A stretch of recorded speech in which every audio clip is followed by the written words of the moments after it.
Как вы на смотрите, мужчина, если будет меньше вас зарабатывать? Это сложный для меня вопрос на самом Для деле. всех, наверно, Да, сложный, но жизненный. очень сложный вопрос, потому что, с одной стороны, я выросла в таких традиционных условиях, Да.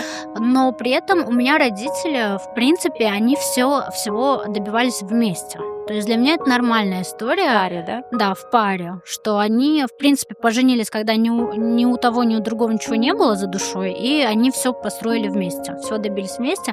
Но у У меня вас просто есть чуть-чуть уже идет, будет есть какой-то определенный сложно. уже уровень? Да, чуть сложно будет молодому человеку, но не знаю пока. Проблема в том, что когда я пыталась вот общаться с ребятами, которые не зарабатывают, допустим, на моем уровне, у нас просто разный уровень мышления, разное мышление, и нам просто сложно договариваться о вещах. Да. Как бы. В этом плане сложно. То есть сама материальная там сторона, она не самая важная. Тут более, как бы у нас абсолютно разные вкусы, разные предпочтения, разные, все разное становится. В этом плане сложно.